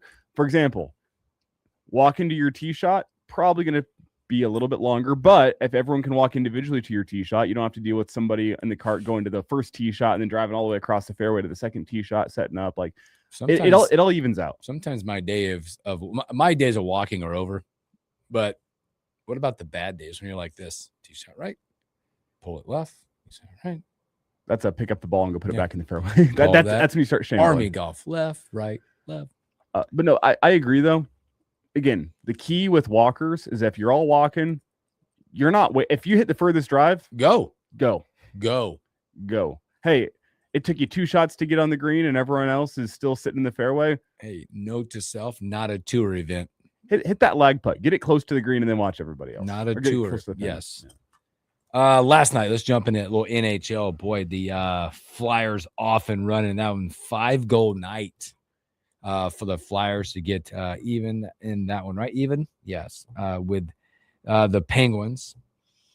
Talk about a double OT game. We got everything we wanted in a 4-3 Stars win last night. Yeah, I took a power play in that second overtime for the Stars to finally go and win it. Deflection in front of net, up into the top corner, and Stars get a 4-3 win. They take a 2-1 series lead over the Wild. I talked about it earlier. I'll say it again. This still feels like, and last night was a perfect example of a series that's either going 6 or it's going 7. Yep. I stand corrected, by the way, in the first, and I was reading something else. The Flyers are up 3-0. That series is close to over. We did have, did you see the fun brawl in that game last night? 11 guys going off to the penalty box. That's awesome. And then the Flyers scored a goal during that time. So they had their 5 guys in the penalty box all like huddled up in a big circle, dancing around and celebrating in the penalty box. Never seen it before. One of the funniest golf images I think I've ever, funniest hockey images I've ever seen is five grown men in the penalty box all doing a group hug and celebrating after a goal. It's pretty amazing. They're in complete control of that one, up 3-0, and it's like you said, Stars Wild 2-1. You're anticipating the way those two teams are at each other and the style of play. That's a 6 or 7 game series. Moving on, you're going to get that series there, like, is super relatable to Nuggets T-Wolves type of series, just on the ice. Or honestly, this feels like it should be like a second round series. The Stars and the Wild, to me, the top 3 teams in the West, in my eyes, Avs, Stars, Wild, and you have the Stars and the Wild playing in the first round. For the neutral hockey fan, it's great. For those 2 teams, I feel a little bit bad because someone's got to get eliminated, and this would have been a great second round matchup. Yep. But regardless, you got to make it through who you get paired up against. And this one should be a lot of fun. And from an Avs point of view, you might be the beneficiary of whoever makes it out of that series, making it through a slog, a physical series that, hey, guys are playing through injuries in the NHL playoffs. Injuries are going to happen in a series such as that. You're going to have tired legs after a long 6 or 7 game series. I think the Avs sit there and, hey, they want that to go 7. Go beat up each other as much as possible. Yeah. In a rare goal scoring event last night, Ducks 6-4 over the Oilers. Man, they were scoring at will last night. 1 in the first, both get 1 in the first, 3 in the second, 2 in the third to go 6-4, 1-2-1 for the Oilers, as that is all tied up now. as they'll make their way through the process of the playoffs tonight. Woo! I think this is one of the better slates of hockey tonight. I hope that keyword went in. Is it still the keyword? We had someone misheard us, so we got it right now. Call? Yes. They it's funny. They did it like the former Husker defensive coordinator, CARL. That's so good. Carl. No, it's call. It could be the way I said it too. Yeah, probably. I am. You're a little Southern. Phonetically challenged at times. If you feel like you really added like a Southern drawl to Yeah. Carl. And CALL, please. Yeah. 4 letters only, and it's CALL. Tonight's slate, I think it's one of the best first round slates of hockey you're going to get on one night. When you get that Sabres Bruins tonight, Hurricane Senators get back at it, where Carolina up 2-0 in that one. But I mean, the Senators have been giving them all they can. It's handle. a closer series than 2-0. Yeah. And the 2-0 felt like a gut punch for the Senators, because I felt for much of the second, the third, and first overtime, they were out playing Carolina. Mm-hmm. Carolina ends up on top. What type of response does Ottawa bring? We'll see. Yep. And then being at home in that one, boy, and then your nightcap, your Avs and Kings, as the Avs are host big old lead at 2-0. The big problem for the Kings, and we'll see if anything changes at home, they've been struggling to score goals. And even at 5-on-5 times in this series, the Avs have been dominating. The scores might not indicate it, but they have had the vast majority of all goal scoring chances when it's 5-on-5. I think the Kings across 2 games have an expected goals of 0.7 in 5-on-5. Mm-hmm. And both their goals in this series have come on power plays. The Avs were expected to roll through this series. Kings have been giving it a heck of a fight, but the Avs are the better team. So we'll see what happens tonight. Can the Kings get one back whenever they go home? We shall see. But always love to look at the odds, especially when they go on the road. Right now, your Avs are minus 166 on the road in that one. These odds, I think, tell you all about the kind of series that you're in. The Senators are minus money tonight, minus 122 at home. Buffalo, Boston, minus 110, minus 110. Oh, what does that just give you? It's going to be a brawl. They head to Boston tonight. That'll be a fun one. You just laid it out. Aside from Stars and Wild, these 3 series are some of the 3 best on any given night. If I had to circle 4 series that I think are the best, or 3 series, I go Stars, Wild, Sabres, Bruins, Hurricane, Senators. I'm biased. I like the Avs. The Avs is the game, the nightcap, that I think folks will probably turn off after the 2 great games before. Do you look at that slate? Because I think you said this the other day. It's like, because you have different fans of different players, different teams. Again, it's another night where it won't be probably, but it's another night. It feels like the NHL greater than NBA until the nighttime. Probably. Early on. Yeah.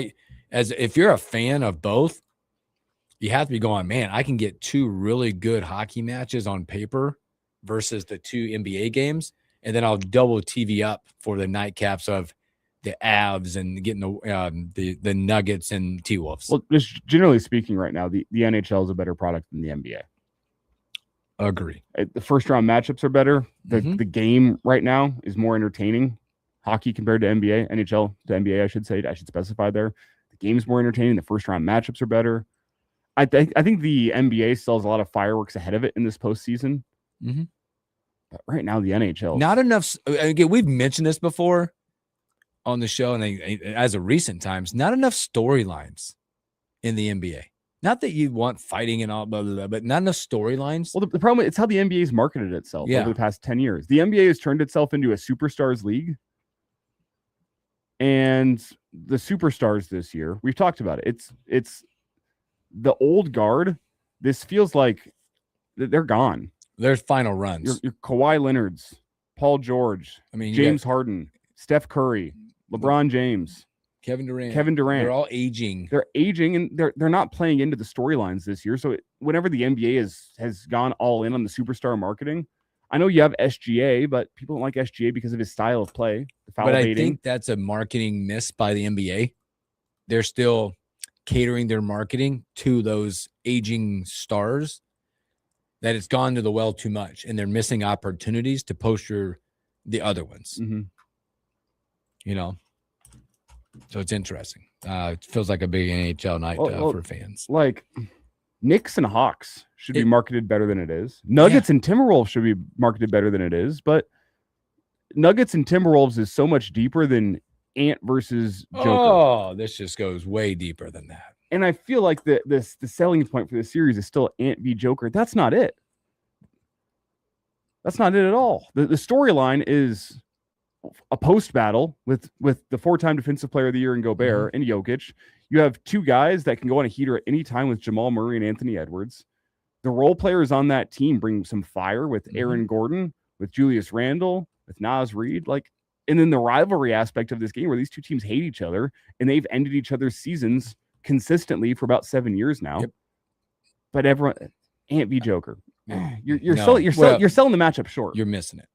Yeah. Well, it's a night also, if you want to add in, if you're ranking sports tonight based on what you're doing, what fan you are, it's got to be NFL, NHL, NBA comes in third place tonight, right? The NBA's got to find a way to fix their marketing. I mean, and whenever your commissioner comes out, and to be on Amazon. Well, I think it was before this season started. Adam Silver, maybe it was the end of last year. He said that the NBA has embraced the fact that it's a highlight sport. That's wrong. The NBA has embraced the fact that people go on YouTube and want to watch the highlights of games as opposed to going and watching the games itself. That is your problem with the sport as a whole. Look, I'm telling you right now, I'm the guy right now. Yeah, not the most documented NBA fan, but if I'm going to catch it, I catch it when I'm watching highlights every morning. And it's because they've leaned into that as opposed to try to give folks a reason to watch a full 4 quarters. And it's also, they've made it really where it's like, it's a sport, it's a game you have to go to enjoy versus watch and enjoy on TV. The first 3 quarters you sit through to get to the fourth. Yeah. Like it's background noise almost in a lot of that way. So good stuff. All right. Keyword call. CALL. You gotta go talk to somebody about that. Is it saying it different on the, is it? It's just not loaded in here. So CALL. Call 402-258-2800 for a chance to win $1,000 sponsored by Liberty First Credit Union. Let's take a break. Come back. Let's talk a little team golf. It's a cool event that means a lot when you start looking at what you get if you win. Talk about that and a whole lot more when we return.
mission accomplished. Mission accomplished.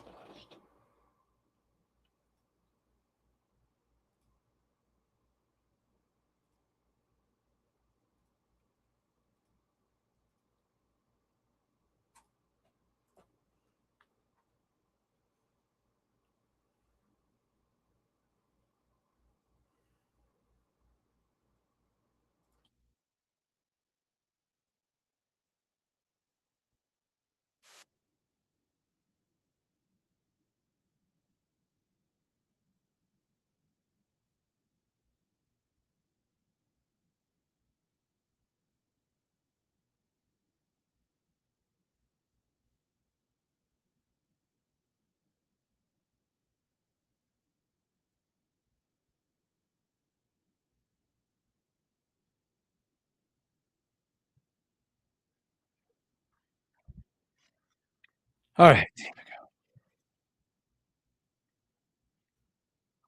Sheer real. Mhm.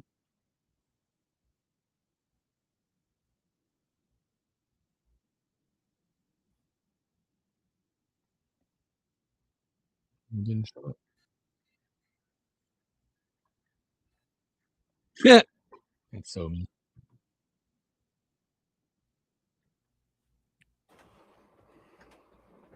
We are coming back here. all right.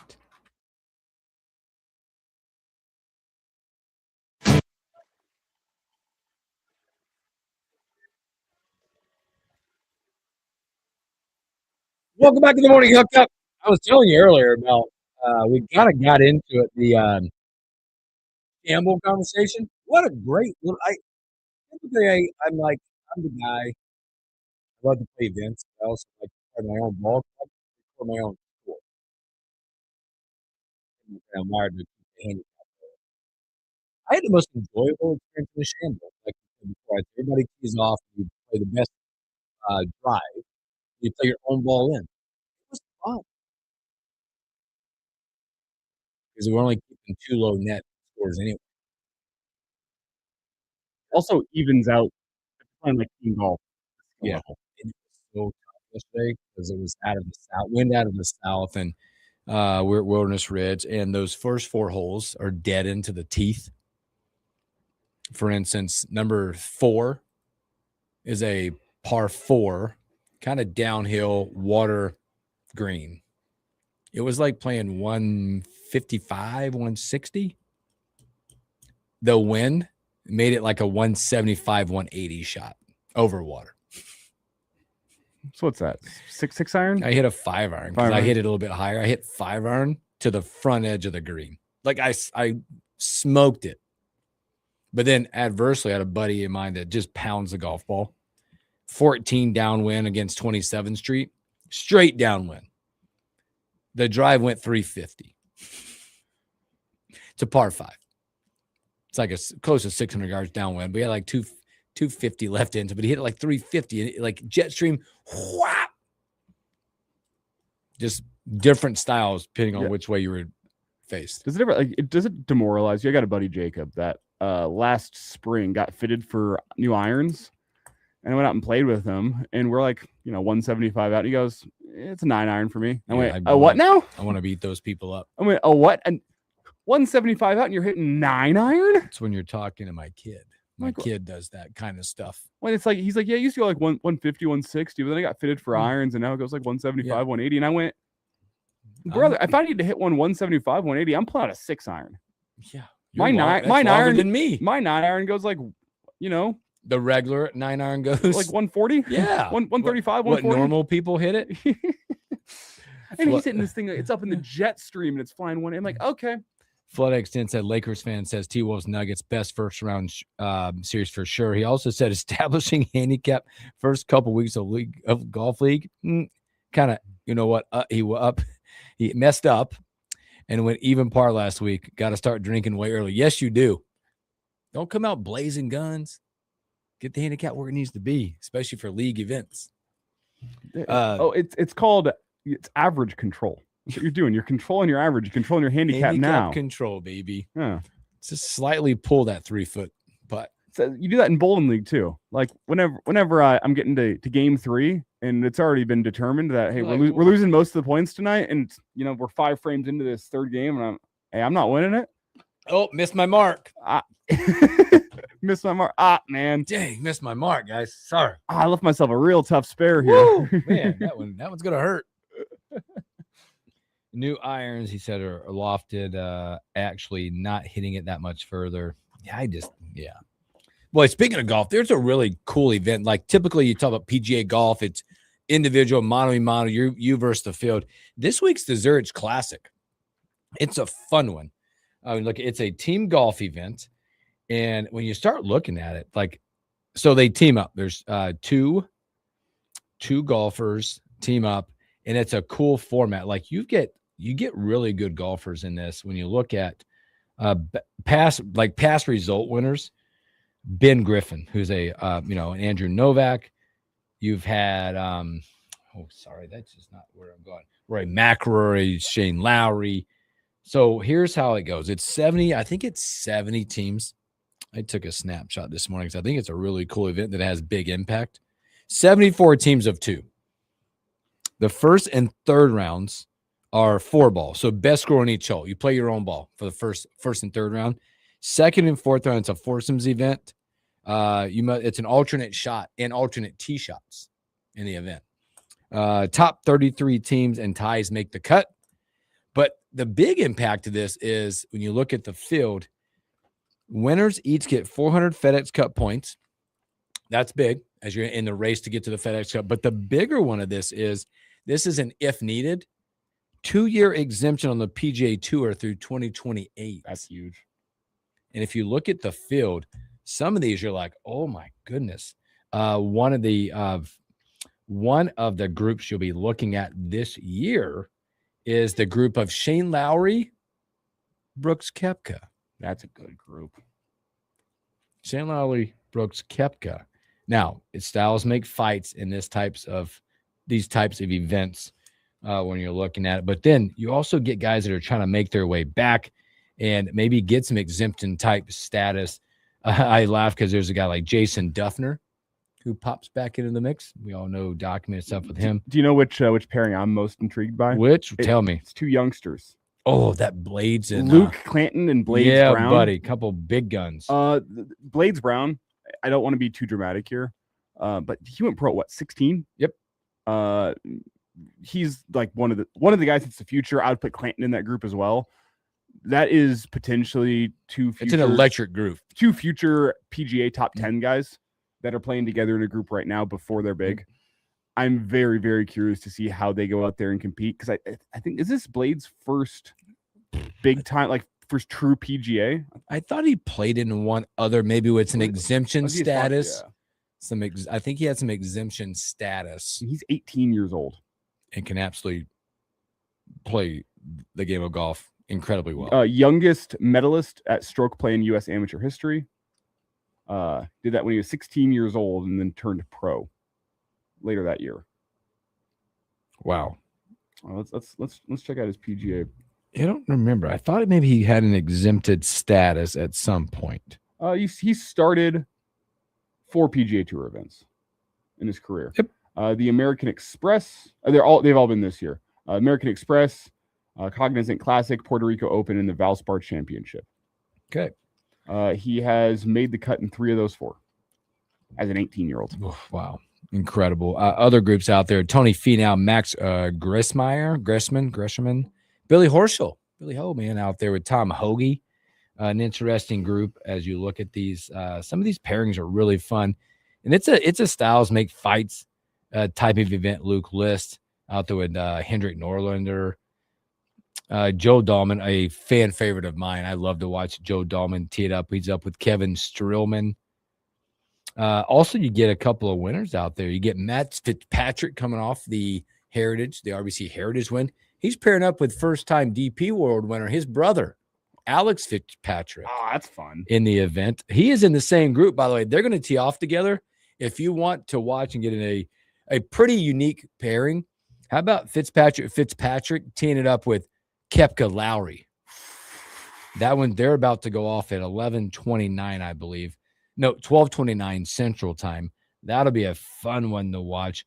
Clinton and Brown, they get a chance to tee it up with some vets. I'd call them some vets. Rye and Thigala.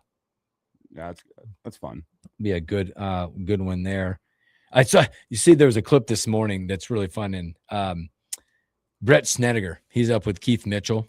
He sprayed one on a par 3 today, and there was a fan. So it was 4 right. And in unison, the guy is just kind of walking, just younger, probably in his 20s, I don't know. And ball bounces, he just catches it, kind of walks and goes, oh. It was like in stride. Have you ever been hit by a golf ball? No. Have you? I've been very close, but I've never been hit. I've dodged. I have not. Well, have you hit somebody? I have. I have not. On a chip shot. Oh, I shanked a chip. And it went to the right just a tiny bit. on that one. But unique event with team golf, as I said, there's 70-something teams, 33 plus ties will make the cut. And again, in the world of this could change people's lives because there is a 2-year PGA exemption in this event looking at. But again, you go back and look at the event. Past champions, Novak, Griffin, Lowry, McIlroy, Patrick Cantlay, Xander Schauffele, Cam Smith, Mark Leishman, John Rahm, Ryan Palmer. There's some big-time past winners in the Zurich Classic. Just a fun golf. Was that another keyword, or do we have somebody? We have somebody. Oh, I'll give you one guess. Ernesto? Ernesto, what's up, brother? Oh, not much. I just woke from anesthesia. No, I'm just kidding. I'm here for all of that. Oh, man. They did a needle biopsy on my bone marrow, and they screwed it up. They went in the wrong place the first time, right next to where they should have went. So they had to do it twice. But it didn't hurt. Not at all. Oh, well, man, we're thinking about you. My bum's a little bit sore. Yeah, I appreciate it. Yeah, absolutely. I think I sent y'all a picture from my phone when they were lighting me up with the Valium and stuff. Oh, man. So it's good, man. My next goal, and I thought of you guys right before I went into the surgery. You know, I looked at the time and I said, well, I'll call them tomorrow. So that's what I did. But my goal, I promise you, my goal is to make it to football season and get out to Nebraska with my son and my buddy. Doors are open, my friend. Yeah, if you do that, you got to come out. If you do that, you have to come sit on the show in the studio with us. I'll be a nervous wreck. I haven't been behind the mic in forever, but yeah, I'll do that definitely. And I'll be listening in every day and calling in when I can. But I just wanted to let you guys know I'm okay. Well, good, man. Ernesto, how you feeling about your Jags with the upcoming draft? Pretty good. We're talking about they're trying to sneak back into the first round, is what they're saying on our local radio the last couple of days. I don't know about that though. So I think we leveraged the farm for Travis, and it was the wrong thing to do personally. But I don't know. But where's my candle, man? Nah, just kidding. Remember the bet? Candle. I gotta find some time for some more candle making. Yeah, man. Hey, that's good stuff. My dad did that. That helped his Parkinson's disease. I mean, it was, it's a meticulous thing. It really is. And I still have a few of his left. I'll never burn them, just pass them down. Smart. Yeah. But it's all good. Tell the spicy one behind the bar that I said hello as well. Yeah, we will, my friend, man. Take care of yourself, man. Keep in contact. And good to hear from you. Yeah, I'm banging cancer, buddy. Woo! There you go. Ernesto, man, appreciate it, man. We thoughts and out there. We know you're going through it. And if anybody's going through it, man, feel free to call us, chat with us, or someone out there. So let's take a break. Let's do that. We'll come back. I found another fun list that we're going to go into some fun lists and see what your thoughts are. There's a bus list. Yeah, we got to get into that. And then there's also one I just saw that Fox Sports put out, the top 10 first overall picks in the NFL draft. Okay. Yeah. 1 through 10 and where they got picked. See if you agree. We'll talk about that and a whole lot more when we return.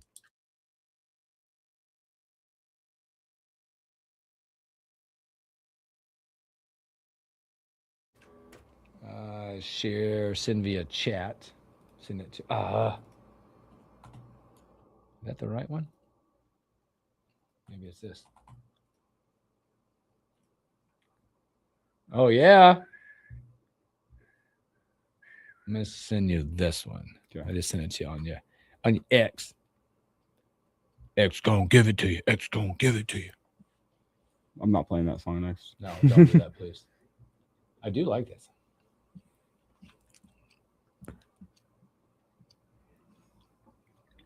Micah, what's up? One of the 11 you Cyclones, man. Thanks for hanging out. Big game tonight. Get some rest. Should he be in school? They might be off. I don't know. I love that he's hanging out, though. Got to get him early. Sure.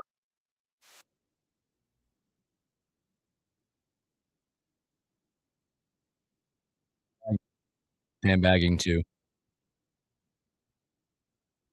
That's right. He does. They're homeschool. That's right. Oh, yeah, that helps. Shouldn't you be What? working on school? What? Hey, spread the word. Homeschool breaks are during from 9 to 11. The morning hookup. Love it.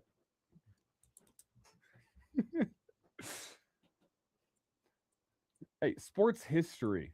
That should be a topic that is. Oh, we could. Yeah.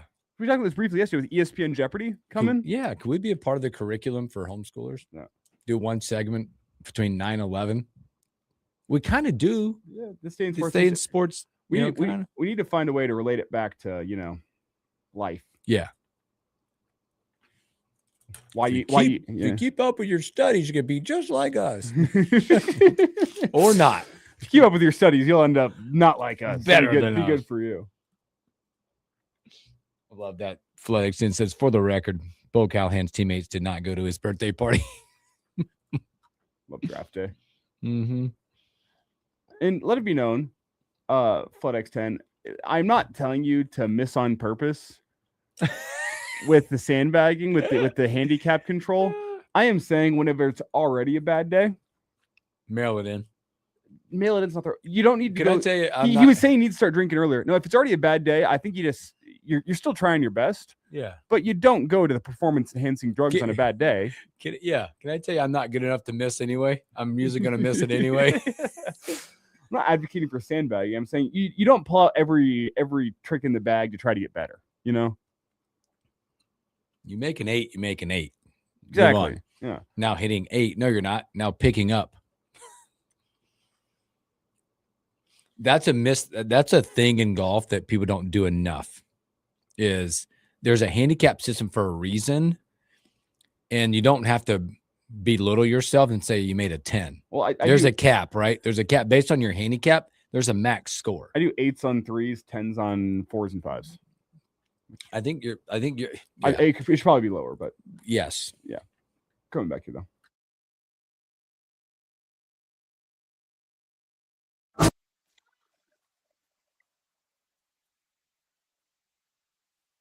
I played this morning. Hoping it was through osmosis. You would get it. Jumped on Apple Music this morning and just I just typed in Michael Jackson radio. This is the first one that popped up. What a you got so many hits, man. Oh, and even go back as old as the Jackson 5. Well, that might be my ride home to my office. I saw Mommy Kissing Santa Claus. The Jackson 5 version. One of my favorites. NFL draft. We're just gonna stick with that because I think I love this time of year. First, we get to draft, get all the lists and charts and things that we can go through, and I think again, let's pull it up. You get it always brings in discussions. Who were the biggest bust in the draft discussions? And so this one I think it's Sports Nation. It's Elliot. What's his last name? Poland. Elliot Poland. Yeah, but he put out this thing. It's just a fun topic to start looking at, and you can kind of go, oh, it's the NFL first round bust at each pick. Is there not a more clear cut and obvious one at number one? Jamarcus Russell. Jamarcus Russell. Raiders, Jamarcus Russell. Worst pick in NFL draft history, regardless of what spot you got picked at. It's also, by the way, interesting in this list because not only did I look at names, the Raiders make the list 3 times. I think that's the most on the list.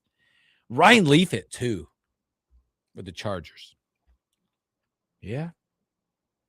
He's unfortunate. Unfortunate, again, where his life went to, and by the way, where it's back to. Yeah, that's great. Great success He's story. a redemption story. Yes, yeah. And unfortunately, you go through things like that to get back, and not and more people hopefully can do that if they go through it to get back. You got Trey Lance lining up at 3 with the Niners.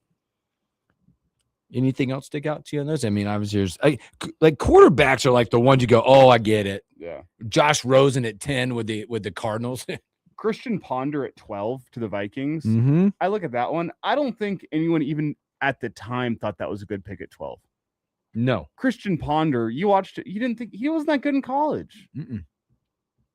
So that one, I remember at the time being like, oh, that feels like a reach. What do you think? Because I'm you just obviously I like to look at these lists, and then we look at from the hometown or our favorite team perspective. In at 18 with your Broncos, does that even resonate? I don't know with you? much, but Paxton Lynch at 26 probably deserves to be on there. He was bad. Yep. Paxton Lynch was really, really bad. And Yep. he had notable concerns coming out of Memphis back in the day, too. That's a bad one. Todd Marinovich, lefty out of USC quarterback. My Great 30 goodness. for 30, though. Great 30 for 30. Man, what they went through. Manziel at 22. Yep. For sure. In terms of don't know why it didn't work out, the Raiders with Alex Leatherwood at 17. Yeah, big lineman out of Alabama in the 2021 class. Usually that's like a pretty much like that guy's going to Well, be there's good. certain things that go together. It's like Lyman, Alabama. It used to be like Lyman, Nebraska. Chiefs, they have Todd Blackledge in here from the 83 quarterback, Penn State.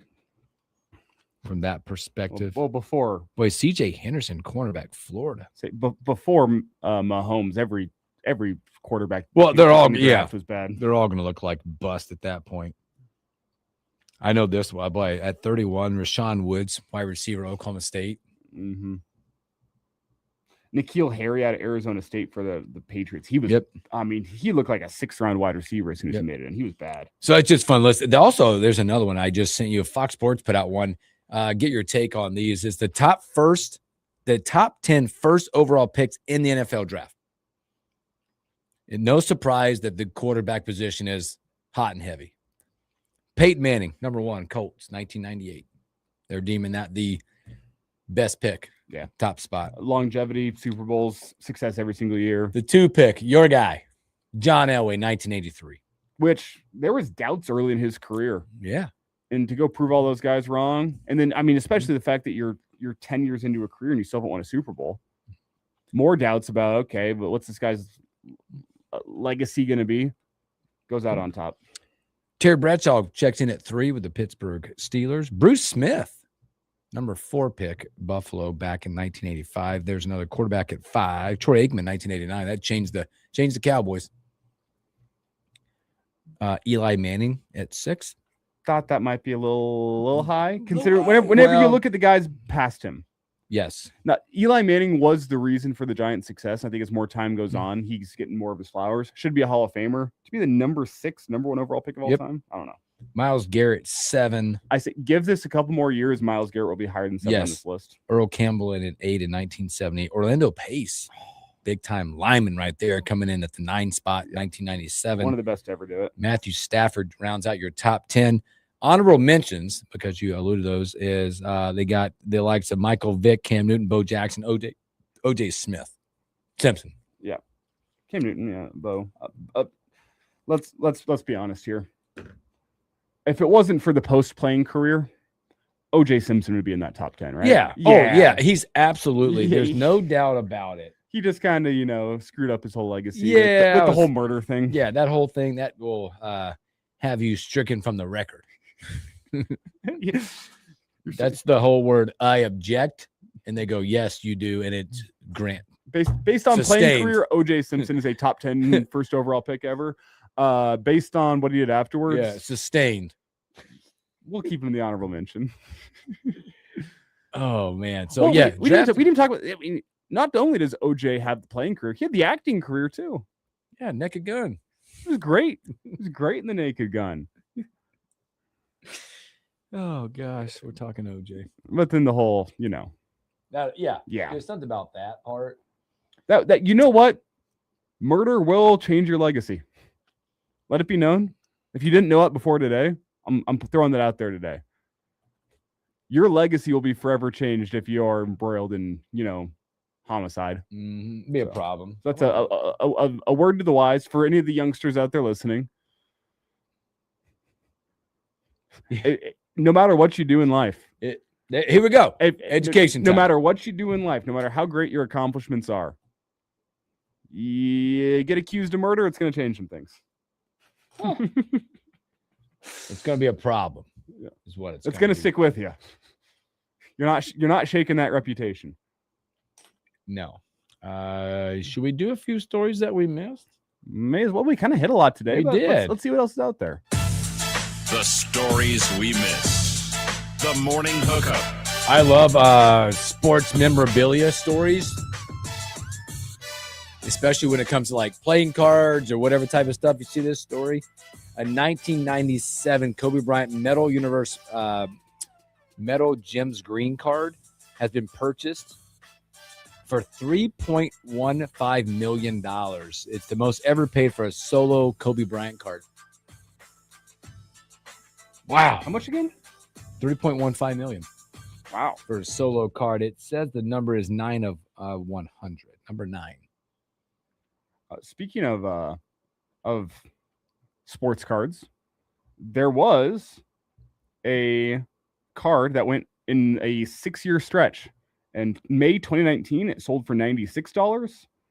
It sold last week now for $7,626. It was an 08-09 Topps Chrome. You're never going to get this name. Would you like to guess? Nope. Greg Oden. What? Greg Oden card values are going through the roof right now, apparently. Five of Greg Oden's 6 highest card sales ever have occurred since October 2025. Why? That's an odd one. Sorry, and I should note here. Sorry, I thought this was his rookie card. It was not. It was his second season card that has now broken the record. Second season card for one of the biggest busts in NBA history. Yeah, he was surefire, wasn't he? So he came out. I mean, close to it. So Greg Oden now slots in as the 12th highest card sale from a first round from a first overall pick, right behind Dwight Howard and above Derrick Rose. Did you see the other day Shohei Ohtani's on base streak ended at 53? Mm-hmm. That ranks it's tied number 2 all time. Behind Duke Snyder was 58 games back in 1954. Who could forget the Duke? He ties, by the way, Sean Green, Toronto Blue Jays. Sean Green. He was at 53, followed by Willie Keeler at 50. And oh boy, Cubs fans, say it ain't so. Ron Say, 47 games in 1975. While we're talking baseball here, the Mets and their losing streak last night. Congratulations, you beat the Twins. A 3-2 victory over the Twins. The Mets put up that winning run in the bottom half of the 8th inning, and their 10-game losing streak ends before they even go and play the Rockies. Did you see also in that game? Juan Soto returned, but they lost Francisco Lindor to a calf injury. Not laughing about that, but man, if you're a Mets fan, you got to go give us a break. Juan Soto did go 1 for 3 in the game. There's just bigger problems besides just one guy when you're battling back to beat the Twins. Mets now 8-16 and getting back. Hey, they could be 2 months away from getting towards 500, inching closer. Did you see the play last night? Mariners ace Logan Gilbert. Oh, with the one into the jersey. Yeah, caught a line drive, not with his glove, but with his jersey. 108 off the bat though. That's crazy. Mm-hmm. Talking about being scared, I'd have to go change uniform. And I know I got some hate this weekend. I think last night was another example. You see it on social media. A lot of people not understanding the rules of baseball. You catch it with your hat or in your jersey or whatnot. It's not a catch. It's not. That is a base hit. Mm-hmm. I thought something. Boy, did you see also last night when we were talking NBA, how Booker got a technical last night? Oh, by saving the basketball? Yeah. And Caruso's coming in, and the ref's like, "Oh yeah, yeah." Don't understand that one. We should do that. Oh, tomorrow, boy, we'll be talking Husker baseball tomorrow, man. Big get back, get right series coming up. We'll react if there's any craziness in the NFL draft tonight. Yep, we got draft, we got Major League Baseball, and we got Jeff Moach. We're going to talk players tomorrow. And YZ comes back from Boston. Woo, baby. Boston.